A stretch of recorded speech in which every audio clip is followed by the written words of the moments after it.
निश्चित तौर पर राहुल गांधी जी और हमारे राष्ट्रीय अध्यक्ष खड़गे जी की जो सोच है, सोनिया गांधी जी ने जो लकीर खींची है 2023 में जब वो खड़ी हुई थी इस बिल के समर्थन के लिए, उन्होंने स्पष्ट तौर पर कहा था कि इस बिल का कांग्रेस पार्टी पूरा समर्थन करती है, लेकिन इस बिल में न्याय होना चाहिए, सामाजिक न्याय होना चाहिए, सभी वर्गों को प्रतिनिधित्व मिलना चाहिए। राजेंद्र पाल गौतम जी ने भी अपनी बात रखने का काम किया और ये निश्चित तौर पर तय है कि बीजेपी सरकार, जो ये मोदी सरकार है, बीजेपी गवर्नमेंट किसी भी हालत में जातिगत जनगणना नहीं करवाएगी। वो उसका हमने एक एग्जाम्पल देख भी लिया कि उन्होंने जिस तरीके से जो सर्वे का फॉर्म निकाला था उसके अंदर उन्होंने ओबीसी को इंक्लूड भी नहीं किया है। तो ये एक छलावा है और लगातार इस तरीके के छलावे चलते जा रहे हैं। इनको कुछ नहीं चाहिए, इनको बस अपने नाम से नए नए बिल लाने हैं, नए नए तरीकों से लोगों को भ्रमित करना है, लेकिन वास्तविकता से दूर रहना है। वास्तविकता ये है कि देश की 90% आबादी आज भी वंचित है, वो उनको प्रतिनिधित्व नहीं मिल रहा है, वो आगे नहीं आ पा रही है।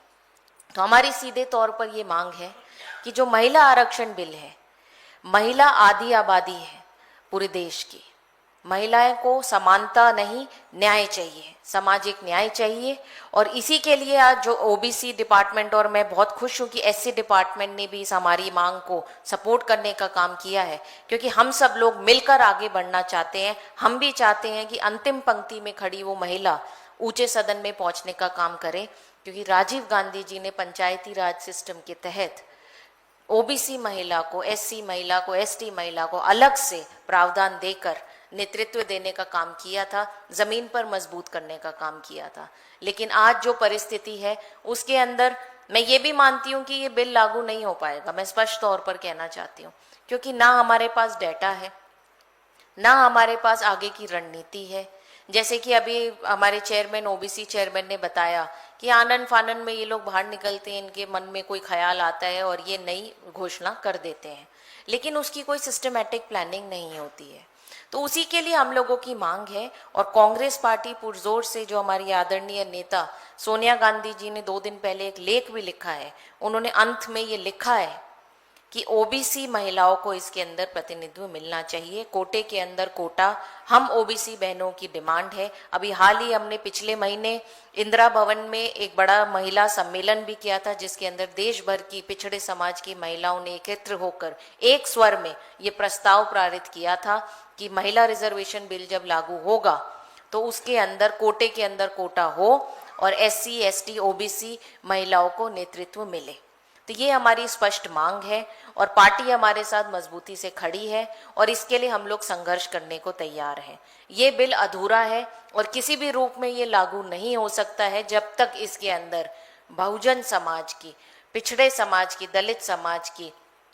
शूद्रों की महिलाओं को जगह नहीं मिलेगी। तो ये बिल अधूरा ही रहेगा। और एक तरह से ये जो महिला आरक्षण बिल है, मैं तो ये समझती हूँ कि आरक्षण को खत्म करने की बहुत बड़ी साजिश है। ये जो बाबा साहब अम्बेडकर ने जो अवसर दिया था संविधान के द्वारा, जो लोग ऊपर तक नहीं पहुंच पाए थे, पिछड़े थे, दबे थे, वंचित थे, उनको ऊपर तक पहुंचाने में जो सहयोग और जो हमारे लिए एक वरदान बन के बाबा साहब अम्बेडकर आए थे, उनके आरक्षण को खतरा है। महिला आरक्षण बिल किसी भी रूप में पास नहीं हो सकता जब तक आप डिलिमिटेशन नहीं करते हैं, जब तक आप लोग जनगणना नहीं करते हैं और जनगणना के तहत आप लोग ये नहीं बताते हैं कि देश में कितने ओबीसी हैं, कितने एससी हैं, कितने एसटी हैं। सबकी गिनती होना ज़रूरी है और राहुल गांधी जी ने ये बिल्कुल निश्चित तौर पर कहा है, जिसकी जितनी हिस्सेदारी उसको उतनी भागीदारी मिलेगी। तो ये सुनिश्चित करते हुए कल हम लोग जंतर मंतर पर एक विशाल प्रदर्शन करने जा रहे हैं और कांग्रेस पार्टी इसके लिए प्रतिबद्ध है कि प्रत्येक व्यक्ति को इसके अंदर, हर एक उस महिला को अवसर मिले और ऊंचे सदन में जाके वो सबकी आवाज़ उठाने का काम करे। बहुत बहुत धन्यवाद।